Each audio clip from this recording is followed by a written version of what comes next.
In an era that's soon to be dominated by AI and digital art, what defines authenticity in photography? Join us for episode 4 of Shutter Nonsense as we delve into the intersection of technology, art, and truth. Where do you draw the line? After listening, head over to our Patreon to join the discussion either as a free follower or paying member. We'd love to hear your thoughts on this rapidly changing subject. And now, here we go. I think where all of this comes back to, whether it's Photoshop manipulation or AI, is the honesty and integrity piece of it. But there's really no reason to not be honest and forthright about it unless you're trying to misrepresent or mislead your audience. Typing on their keyboard right now and ready to leave comments.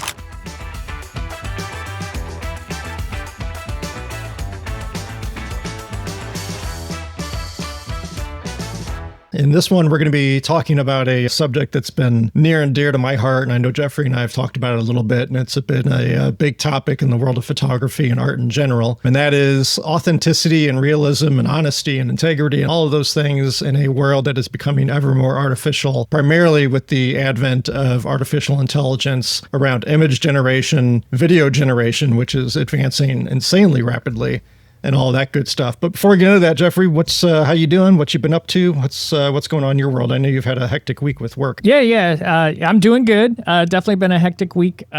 Surviving one day at a time. We're getting through it.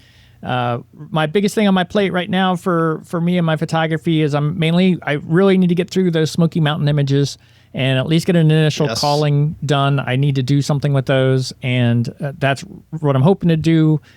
Within the next few days is get an initial pass through those images and try to curate how I'm going to release those, whether it just be a gallery on the website or an ebook release again. But that's sort of what I have on my plate. Didn't get a whole lot of photography stuff done recently, but that's what I've got on my list. That's what I sort of want to accomplish and get done in the next few days is get through those images and figure out a good way to release them. So How about you? What have you been up to? Oh, I'm trying to think. I don't think I've touched my Smoky Mountains stuff in the last week. In the brilliant ways that I approach my editing, I've actually gone back in time further. I think I mentioned it in a previous episode, but I've been working on for months, going into last year, I believe, even the end of last year, I've been working on some archive images, primarily from Colorado and then the local park here in Texas.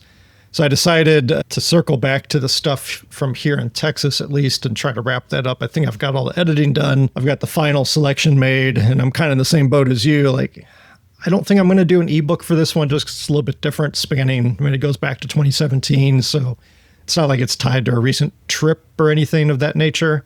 Right. So I'll probably just throw it up on the gallery on my website and get it available, or get the images available in the store for prints. But now I've got that daunting task ahead of me. I think I've got 73 or 76 images, which means I got to write descriptions for every single one, alt text for every single one.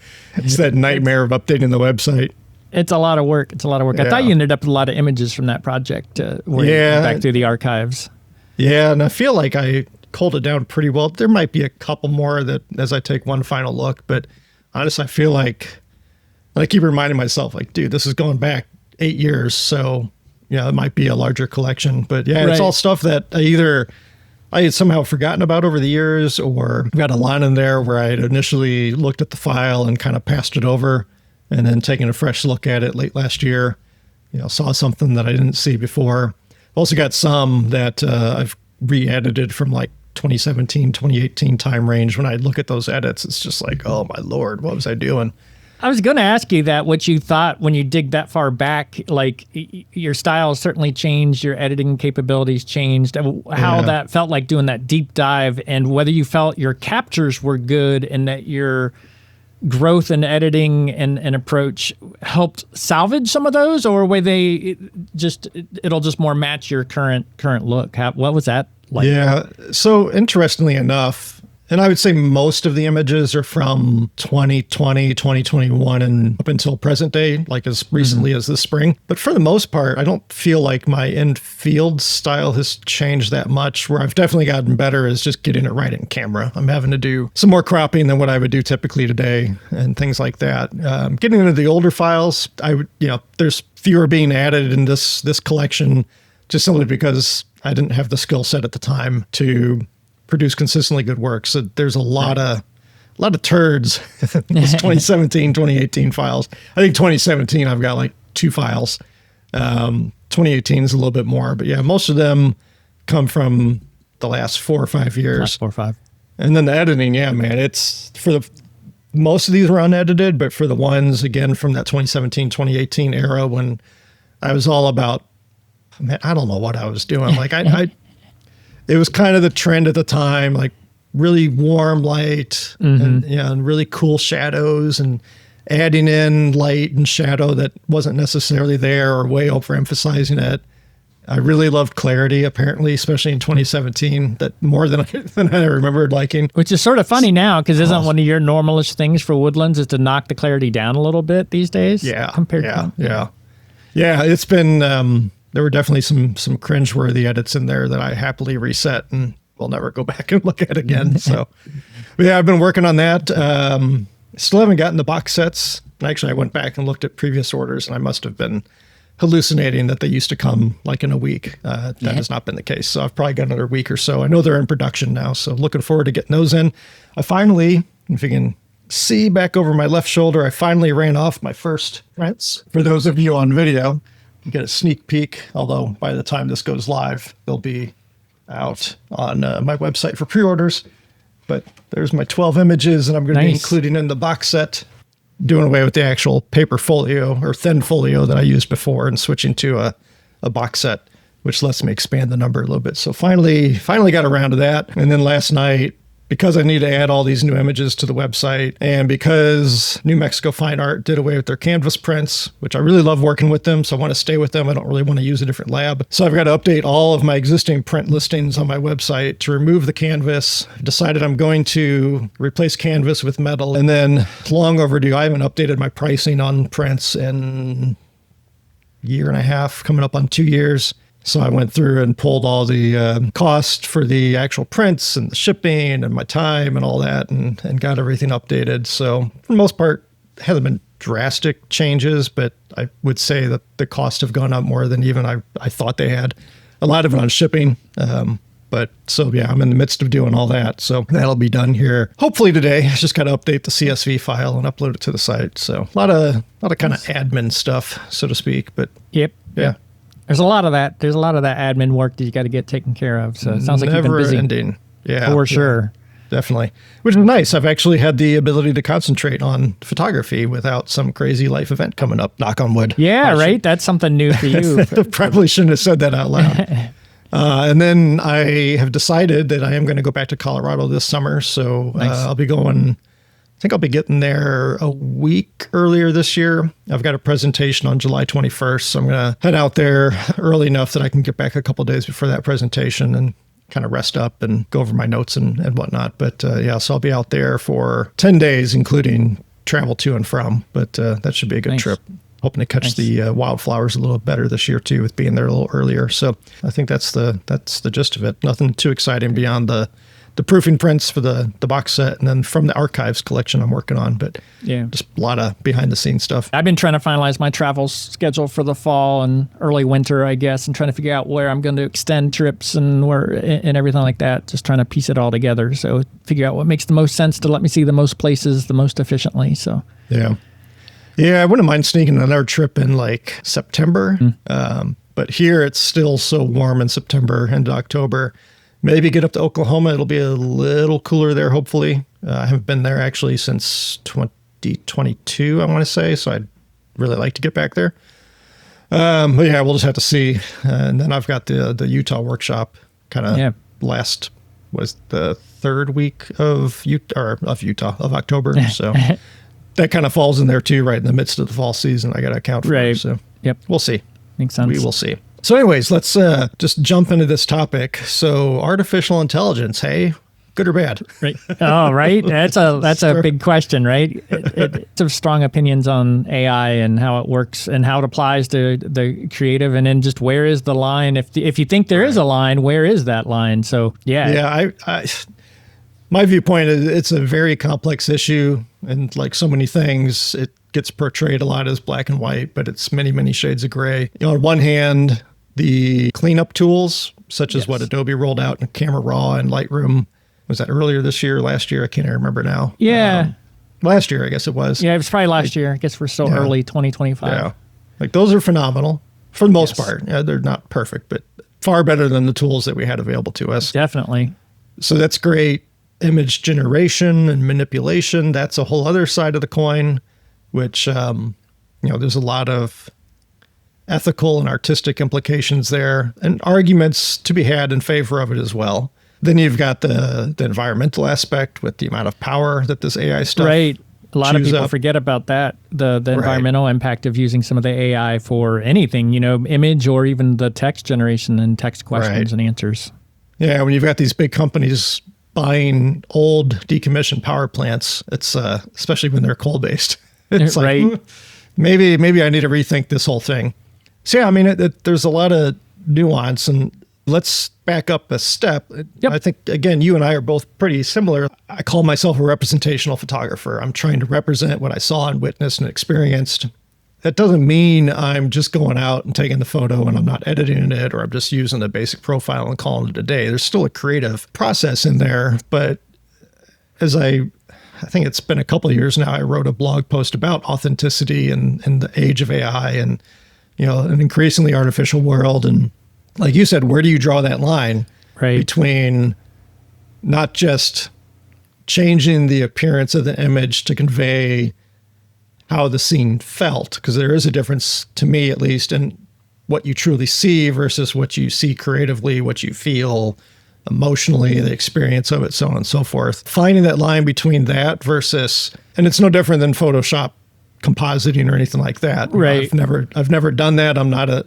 I personally am not interested in that. I have nothing against people that are. I think where all of this comes back to, whether it's Photoshop manipulation or AI generation, is the honesty and integrity piece of it. Yes. And even in that regard, like calling myself a representational photographer and saying, I'm representing what I saw. I think some people take that as I'm a straight photographer, like I said, in that I'm just taking the shot, doing a very minimal like profile edit or, very minimal tonal adjustments and calling it a day. That's on some images, Right. Sure, I do that, but there is a creative aspect to it in that I want to allow and to help the viewer see, again, what I saw creatively, what I saw experientially in the field, which isn't a straight photo. It's, hey, I noticed Right. these little details over there. So I want to find ways to emphasize those through contrast or color management or texture or dodging and burning. And I'm not doing what I used to do where I'm adding in light or taking away light where it didn't really exist or whatever. Right. But I'm still working to massage the image. I've always used the analogy of a raw file is like a raw steak.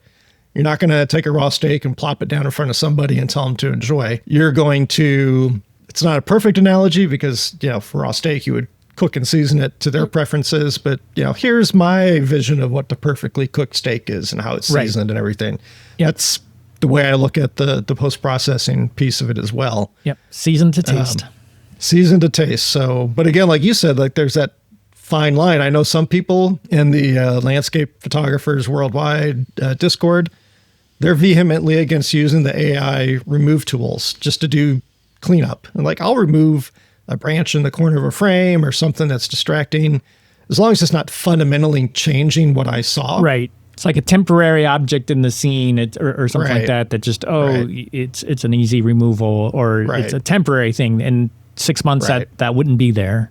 Yeah, or even if, like, for me, my line is, even if it's not temporary, if it's a small element that, and actually I just gave a presentation 2 nights ago to a group, and somebody asked about this, and like my take is, especially with the fact that I shoot using my 100 to 500 lens so much, there's plenty of times where I take the photo and I think it's perfect, and I get back and I realize, there's one blade of grass sticking up somewhere between me and the scene that I just didn't see through the viewfinder. It was almost no way of noticing it in the field, but now I've got it back in my computer. It's there.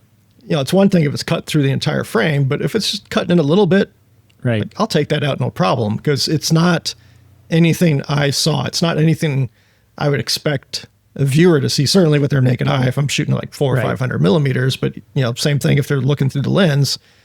It was so minuscule and faint that it wasn't noticeable in the viewfinder or the back of the camera. But once you've got it up on your bigger screen, oh, shoot, there's this thing. So I'll do stuff like that too that's not temporary, but it's a distraction from the vision and the experience that I want to convey to the viewer or help the viewer understand. Or again, it's just a distraction in some form that I'm worried is going to pull the viewer's attention and pull their eye either out of the frame or away from what I really want them focused on. Right. But again, as you and I both know, I think we've both been in the debate on that Discord channel. Is there are some photographers that will not use the AI remove tools, no matter how good they are, how much easier they might be. They want to stick with like content aware repair that's using existing pixels within the image. Right. Which I get their point, but at the same time, and maybe you disagree, I don't know, feel free to chime in, but you've got millions and millions and millions of pixels in a frame. So to say, well, this remove is more legitimate or authentic because it's using pixels in the frame versus the remove that you did because you used AI to match what's in the frame, but they're new pixels. Like, right. I don't see a difference there. Right. Like, I'm not altering, like I said, the fundamental essence of the frame. And to say that selecting pixels out of the millions that are available is really any different than an AI remove, like, I don't really buy that argument. Yep. So I think that's my biggest in the whole gray area conversation. I think it's that the old content remove options versus the generated options is where the biggest is. But I'm much more like you. I lean towards using the generated options because it just makes me more efficient. And I don't feel like it's an abuse of AI. I feel like it's looking at the image, taking it, and yes, generating pixels to match what's going on. So it's just speeding it up a little bit. And so for me, that's where sort of, it's great because like to your point, I can understand, okay, yes, it's generating pixels for you as opposed to copying or cloning pixels or something like that. But I just feel like it's, I don't know. That's the toughest spot for me is that one right there, that remove. Right. You get much beyond and my line starts to get a little clearer, I think, but in that realm. But with that said, I fall the same place you do. I don't have a problem with the generative remove stuff. I don't like to generate new objects in the frame, but if I'm just removing things from the frame, I don't mind letting the computer and that technology sort of make that branch disappear in a very clean fashion. Which often much, much faster than I could do by hand, pixel by pixel, by just cloning things over. So, And I should have prefaced this whole conversation with, Jeffrey, you might have to just butt in and interrupt me because I am pretty passionate about this. So if I get on a roll, I may just keep going. But I very much land the same way because at the end of the day, you're still creating something that wasn't in the frame. In terms of let's use the example of that blurred blade of grass or blurred twig that's really closer to the camera than your main scene. If you're removing it with content aware or clone stamp or whatever legacy traditional tool you're using, you're still replacing something with pixels that weren't in that particular spot. Right. And whether those pixels are from elsewhere in the frame of the file or they're created through AI, I don't see a difference there other than some black and white moral standing of I'm not going to use AI because I'm concerned about the environmental impact or other ethical concerns or whatever. Yeah. And I think that's a good point. If you have an environmental concern, which is another potential concern, then I can see more standing. But like you said, you're getting pixels that weren't there from somewhere else, whether it be somewhere else in the frame or from an AI, generation. You're doing that. If you have environmental concerns about the generative aspect, I can start to see that, that front. But yeah, I agree. Generative remove, I have no problems with doing. It's handy to remove people, that random blade of grass that got in your way or that dead stick that's poking in and like, oh, this is really and it's interesting. One of my Smoky Mountain photos from not this trip, but one of my trips last year is I had a stream picture with this dead limb essentially coming across the stream. And I posted it to the internet and say, do you like it with the limb in it or without? And it's a whole wide variety, even getting out of how I did it, just whether people object to object removal in general. But But yeah, the generative AI, I like it. Makes Lightroom so much more friendly these days to just be able to remove it. So it's hard not to lean on it a bit. Yeah, and like you said, it's so much more efficient. Like If I can speed up my workflow, that means I'm freeing myself up to work on the next image or update my pricing on the back end of my website, Right. any myriad number of things, continue proofing for my box set.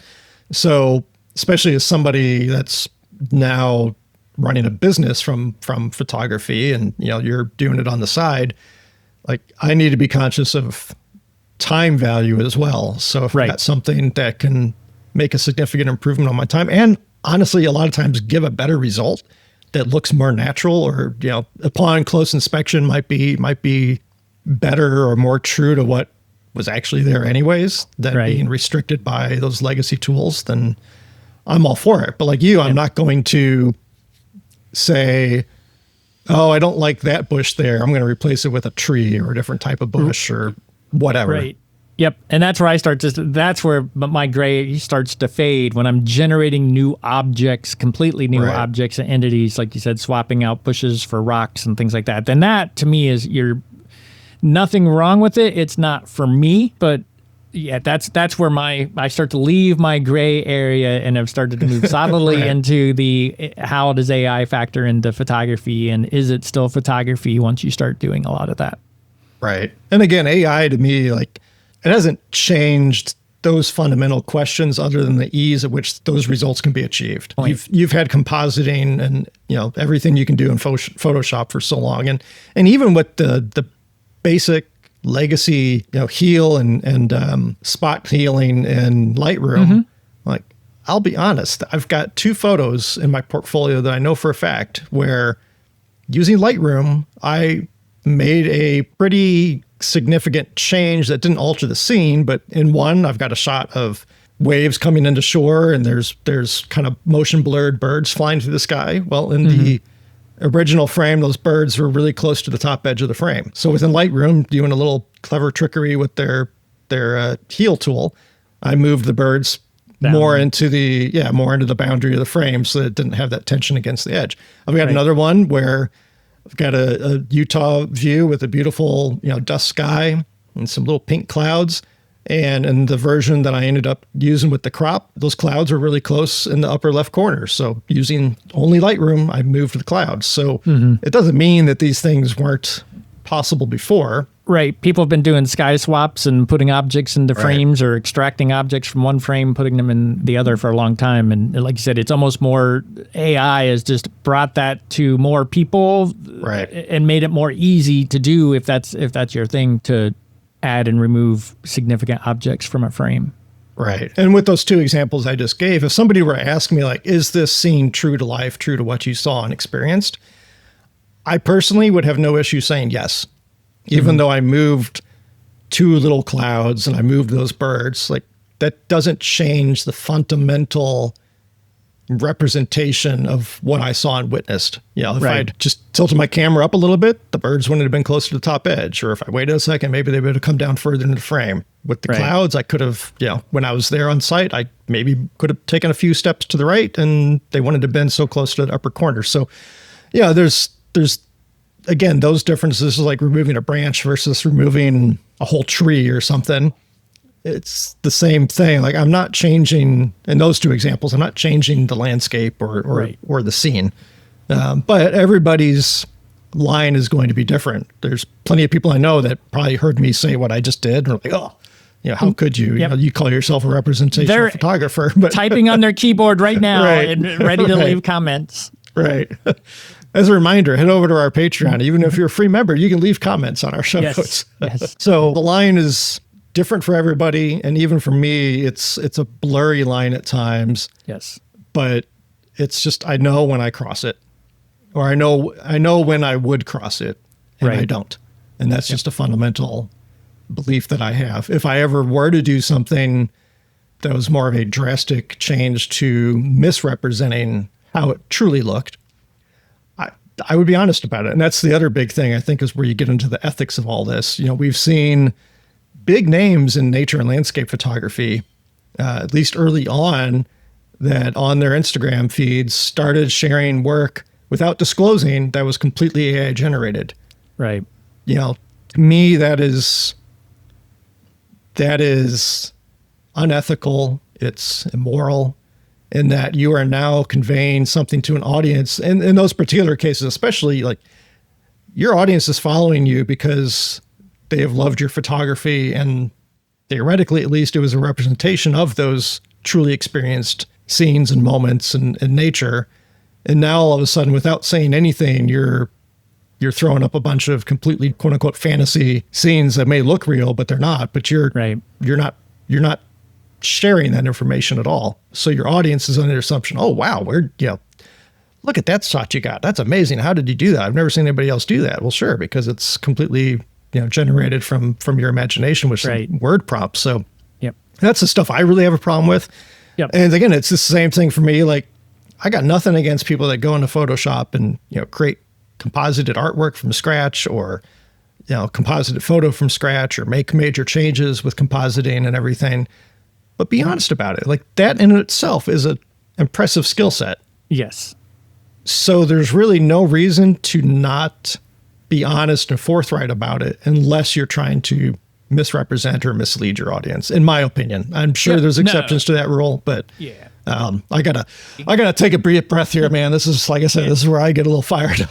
Yeah, I agree. I think once there's nothing, and I think that's the key here. If that's how you enjoy it, these extensive composites or lots of AI work, I'm not trying to say anyone's having bad, wrong fun or doing it wrong. It's that, like you mentioned, as we segued into this, how you represent or present that if you present it as a photograph, I feel like that's where you start to run into this quandary of, it's not really a photograph anymore. It starts to turn into digital art, which is not meant, from at least for how I say it, not meant as a slight or anything like that. Right. Have at it, love it, enjoy it. Because to your point, I know someone that does these composites, but they're these amazing flower images where he'll take a specific flower petal, one that he really likes, and then composite together these very ornate photographs. I say they are actually they're now digital art because of what he's done, but the resulting piece of work is just amazing. It's real. Like, his attention to detail, his skill to pull it off is every bit as much as one of the landscape photographer greats.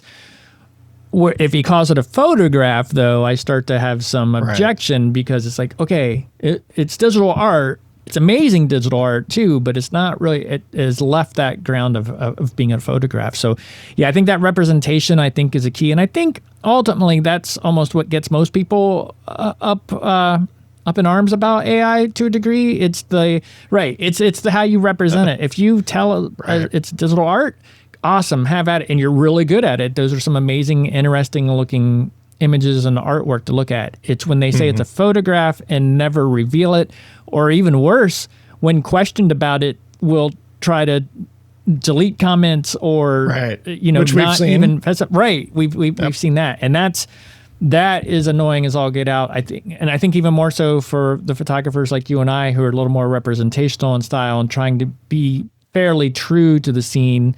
Yes, we season the taste. But yeah, I think that's the challenge is with all the AI and even look at your Facebook feeds these days. I've watched photographs of places I've photographed saying it's a certain place, Blackwater Falls in West Virginia. I've watched them post. It's like, one, it doesn't even look anything like Blackwater Falls. And it's getting a ton of likes, comments, a whole bit. Granted, the comments range from that's beautiful to that's AI. But again, there's no call out that this was AI generated. This is digital art, it's an interpretation of Blackwater Falls, not an actual photo of Blackwater Falls, all of which, that representation of how you peddle your work, I think, is so important. Or even it's a reimagining of a real scene. That's great. But again, be truthful about it. I mean, paintings, a lot of times there's a bit of a abstract or their take on it, how it feels through the painting and art. And that's great. I've seen paintings of classic places. No, they are not one-to-one copies, but it's an interpretation of the place. And that's fair too. But like you said, call it out for what it is. And it's not diminishing of your skill to say that it's digital art. There's a tremendous amount of skill goes into that. But yeah, AI, that's where we start to get into it's less gray area for there and have a little more, we're drawing lines in the sand almost at that point. And for somebody to create an image from AI and call it a photograph, first of all, to me, that is just absolutely absurd. It's not a photograph. But it'd be no different than a landscape painter making a painting from scratch with, acrylics and brushes and saying, look at this photo I took. Or a tile mosaic artist doing the same thing with their art, medium. Yep. And look at this photo. Isn't this it's not a photo. Just admit it. Right. I don't get it. And yeah, as soon as somebody crosses into that realm, which again, we've seen with some of these photographers that have started misleading their audiences, where people start questioning or calling them out on it and they start deleting comments. I think one of them even turned off the ability for anybody to comment at all. Right. To me, that right there, you've just shown your hand. You are not doing it for the right reasons. You're not doing it as some kind of social experiment to see if people notice or what they feel. Yep. You're strictly doing it, and now you're being called out on it, and you don't want people to know, or you don't want to have to explain yourself or whatever. And much like Photoshop, there is a skill to generate something truly impressive and beautiful with AI generated text prompts. So again, why not just say, look at this thing I created. It's not a photograph. It's a piece of AI generated art, but it's something that maybe they don't have the technical skills. I couldn't go into, we've talked about, I barely use Photoshop. I haven't opened Photoshop probably in a year. I certainly couldn't go in and make a composite art piece or photo or anything like that from scratch, but I could potentially take something artistic in my mind's eye and produce it through artificial intelligence. It's opening that door. The other thing that I argued for its benefit and use case in the blog post I wrote is for somebody that's not physically capable of creating art in another manner. Now suddenly you've opened this whole world to somebody who maybe they've always been a very artistic person mentally. They just haven't had the physical capacity to do it for whatever reason. You've just opened this whole new world to them by allowing them, especially now that you can interact with ChatGPT via just voice and everything. Right. That's incredible. That's awesome. But I wouldn't expect them to do it and turn around and look, I went out and made this photo. Right. Exactly. But it's an amazing thing for somebody that hasn't been able to do it for whatever reason, lack of skills or lack of ability or, physical limitations, to suddenly have that door opened up. That's beautiful. Yeah. But it's all this other junk that comes with it that is disheartening. Yep. For sure. So how do you feel? I know some people have, did you have a question instead of me talking and dominating this? No, go ahead. You go on. We'll see if you're going to go where I was going to go. I'm guessing not, but I've seen some people, and it's been an argument that's been around even just with Photoshop before AI came into the mix, but that the more we misrepresent truth in nature, the less people are going to value nature, or getting out into it, or respecting it when you're out. Yeah, I mean, I think there's a whole lot of things to unwrap in there, too. If you're putting together these unrealistic pictures and then you as a tourist or a visitor go visit one of these places and it's nothing like the photo. And granted, there's some timing, right? As nature photographers, we tend to go out in some pretty terrible conditions, or we're out so frequently that we might have been to a spot 10 times and only once was it this is really, the light's really going off type thing. But yeah, I think it sort of desensitizes you to, if you're seeing these heavily AI manipulated images, when you go see these things in person, it doesn't look as colorful. Or if you've got someone doing peak stretching, those mountains aren't as pointy as the photos I are. That I think it can lead to sort of desensitizing you to what nature really looks like. For me, some of the fun is the chase of these unique conditions and these unique lighting. And sometimes one day a spot may look, it's sort of boring and bland today. Enjoy the experience still. But if everything you see is always these amazing manipulated images, I think it can desensitize you to what the real natural world is like. And to continue that as a photographer, it can put undue pressure on you too, right? You're like, why am I not getting this scene that I've seen online from multiple people, when really you're comparing what's really happening in the real world to very heavy manipulation from AI. Yeah, and again, that's something I discussed in that blog post. Is when I first started out, I was following photographers that inspired me and this and that, and I very much that I could not figure out, like, why is my work so flat or boring, or it just doesn't have that same look. And now I look at that stuff, I'm like, it's obviously heavily manipulated or fake or whatever. But starting out, I didn't know any better, and I hadn't spent my life out in nature.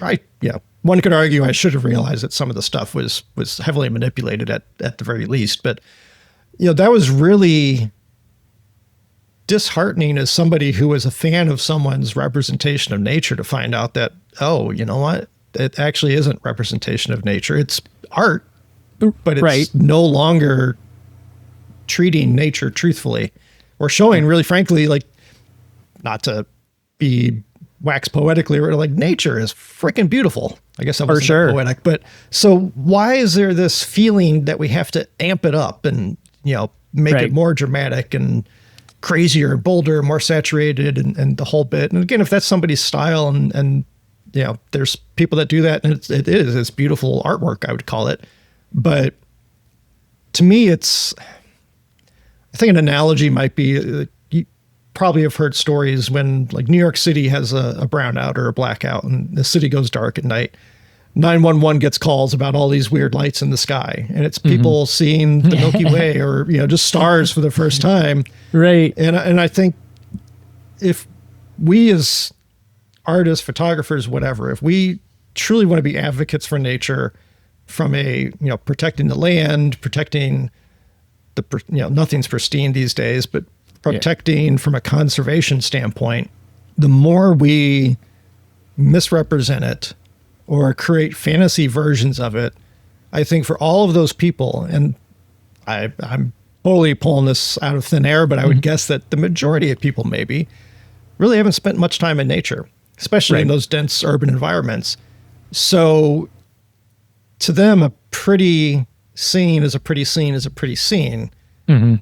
I don't know that they're going to feel as invested in protecting what's truly beautiful when they're inundated with all of this other stuff that's also beautiful but doesn't really exist. Yep. If that makes sense. It makes sense. Makes sense. If I can enjoy something and it's fake, like, well, what does it really matter if we lose it? Because look how beautiful this AI generated thing is, or this Photoshop composite is, or what have you. Right. It's replacing an unreplaceable or irreplaceable commodity with something that is potentially able to replace it in people's appreciation and concern for its survival. It would be right.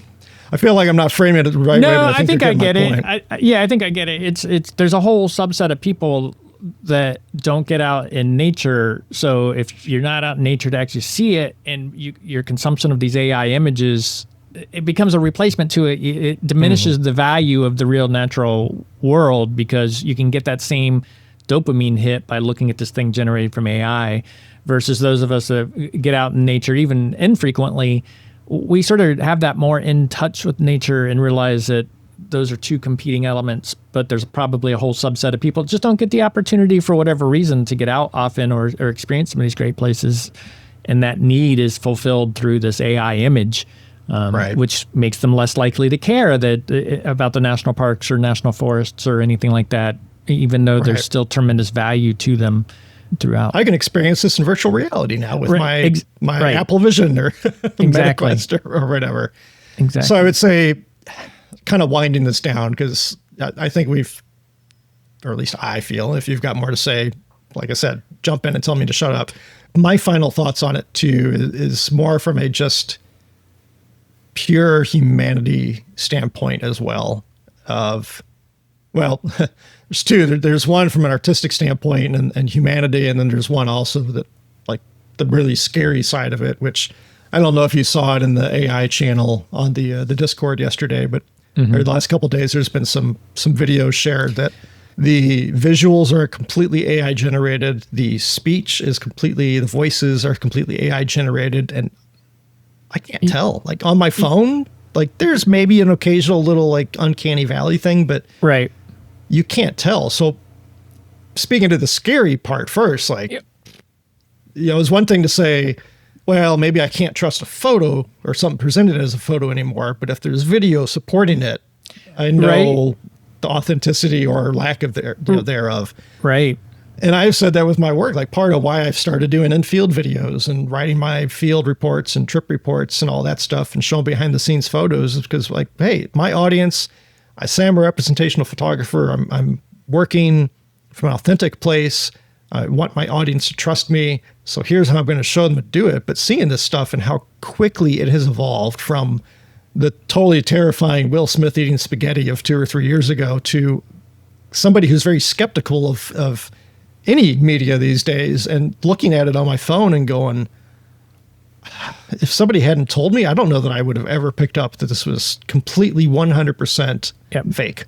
Yep. And that is like, well, now what's to keep somebody in another year or two from saying, oh, I'll just make AI generated images and then I'll make AI generated video of myself out making these images, but all of it's fake. Like, I don't know how you reinforce the reality versus non-reality.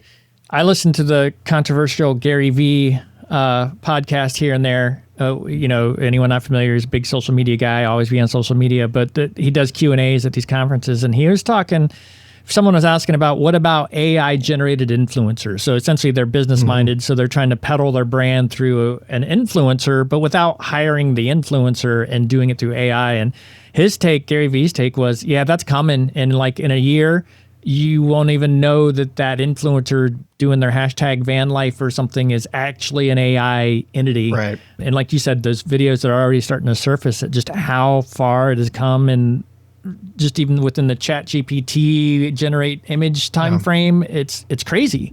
And at first I'm like, I don't know. But as I start to think about it, and after seeing some of that stuff on the Discord, it's like a year off might not be so far if you're trying to peddle a certain brand of sandals to just have your AI influencer that no one's going to pay that close of attention to. They just want to see a van parked on a beach with the right preset applied to it, and they think it hits that vibe they want. So yeah, scary times. The implications of that, even beyond just advertising into politics. Well, can you trust what people are saying out there? Not to delve into politics, but like you are going to have to be so careful of what is being put out as true.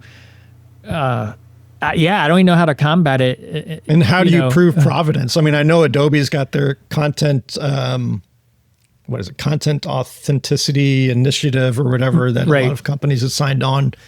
If somebody's scrolling through their social media feed, or as one of the comments on the Reddit post with the video I saw yesterday, like one of the top comments was, my grandma's not ready for this. Like, people aren't going to like, oh, I better go check the authenticity. It looks so real and is so convincing. And I just keep going back to this video of, entirely generated scene of people being interviewed at a car show. And it's just mind blowing how far it has come and how real it is starting to look. And I don't want to go down a whole political, but not even political, but politics. But like, to me, the geopolitical, socioeconomic ramifications of all this are pretty terrifying. And to your point with influencers, well, why would a brand go out and pay a real human to go out and do something when they can, conceivably in another couple of years or even now, just put in some prompts and have at it, and you're done for,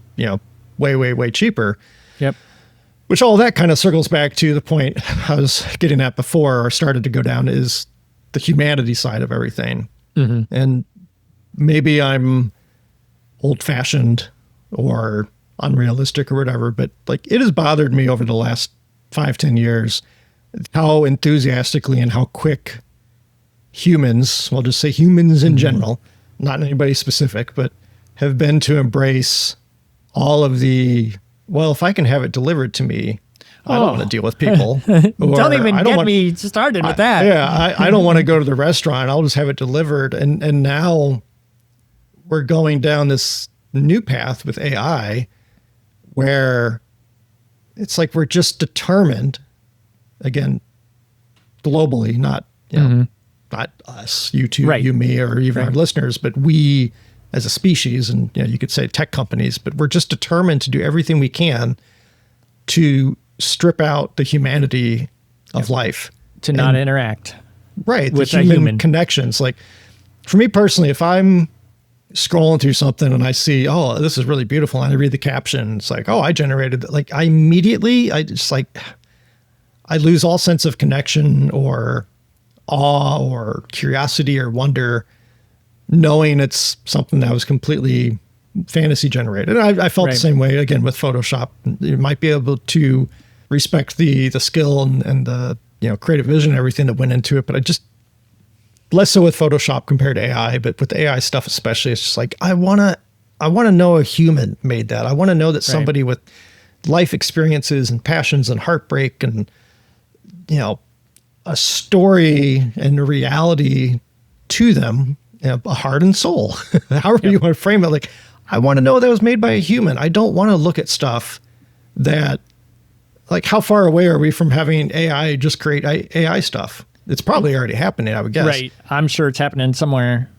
So I don't understand this extreme desire. Like, I joke like, oh, I hate people, blah, blah, blah. But you know what? I love going out to eat. Like, I like going back to the same places where they recognize me, and they're not my friends, but it's just nice to have that human connection. Right, for sure. And I don't understand this rush to, like, it's really like WALL-E, where it's like, are we just all going to be sitting in our plugged into cubbies our little goggles? And Never have to interact. Yeah, I agree. I like I still go to a local photography club, which I know are getting to be few and far in between with all the online, especially post-COVID, where people did move to a lot of virtual stuff. But I still go to my in-person one just because it's cool to go see some people that I know and how you been. And they're not even all landscape photographers. It's a whole variety, but it's still just I try to make it a point to go to the monthly meeting just to go hang out, talk to other photographers. It's like-minded people and get those social interactions, instead of just, as a photographer, we do a lot of solo time and a lot of behind the scenes work that doesn't involve people. So those connections, I think, are important. It's one of the things I like about workshops, right?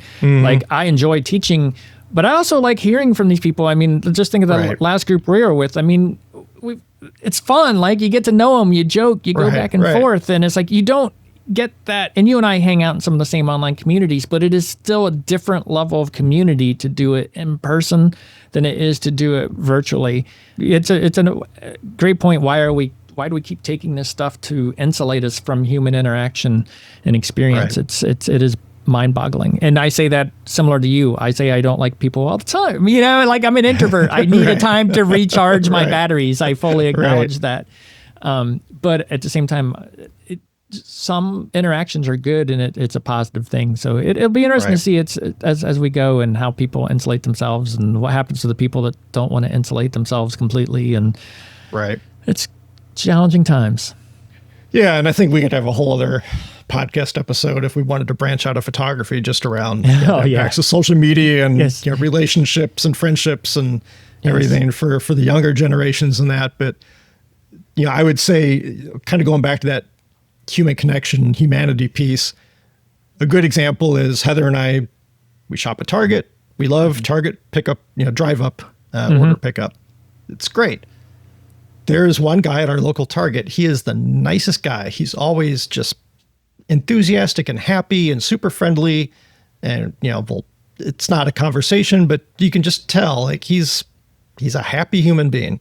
And it makes us happy just to have that brief little interaction with it. And now, let's say next week, Target says, oh, we're going to lay all those people off, and we're going to, wheeled robots to bring orders out.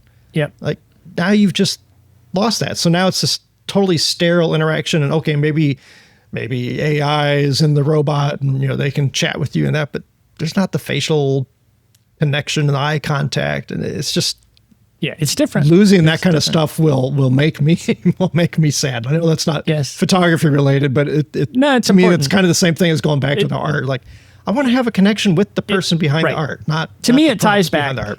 Exactly. To me, it ties back. Our photography, I think, is our connection to nature that we want to share with other humans. So that's why this whole AI thing, I think, makes it more complicated. We've talked, even just this short podcast, we've talked about how for some people, the AI could remove you from nature because it's good enough. I don't need to get out. And in sharing with other people, you and I've established we have value in those human connections, and photography is like that neat middle ground of we get to go out and experience nature in person on a regular basis and then share that with the human connection through real people and not just online or anything like that. So I think it makes a full circle, and it's a, like you said, it's a huge topic to touch on, but I do think it all comes back around to the photography element of that. Authenticity, integrity, honesty, and I'll throw in humanity. God damn it. Yeah, that's a good one. That's good. So yeah, awesome. As you can, I need to like go take a long walk after this. Yeah, you got to relax. I'm like, I can feel my face is feeling flushed, but yeah, it's a great topic. Yeah, it's good. Yeah. It's such a big topic, and it's important. So any final thoughts before we wrap this one up? I think we've covered everything, but no, I think we've covered it pretty well. You know, be authentic. If you're using lots of AI, do it, have fun, enjoy it. Just, be upfront about it. Make sure, you're selling the real thing and what you're doing, and it takes skill to do it, and have at it. And that's it. But yeah. Great topic. Cool. So I will say for our listeners/viewers, if you've made it this far into the episode, which I know, this topic can rile up a lot of people, or people are just kind of sick of it, but it's something that I felt passionately about, and clearly Jeffrey does too. But we'd love to hear your thoughts. Again, for sure. Jump over to our Patreon. You don't have to be a paid member. You can find the post for this episode and leave your own thoughts, comments, pushback on our viewpoints or counterpoints, what have you. Would definitely love to hear that from you. Because I know early on I was dead set against everything to do with AI, and I've come around a little bit on some of the stuff. But yeah, so I'm always looking to evolve my understanding and positions as well. But I think I'm pretty well rooted on this one, but maybe somebody can convince me otherwise. So I'd say if you got nothing else, Jeffrey, let's just wrap this thing up. So awesome. Once again, thanks for listening. I'm Michael. That's Jeffrey, whichever side he's on. And as always, awesome. Until next time, take care. Yep. Thanks, everyone.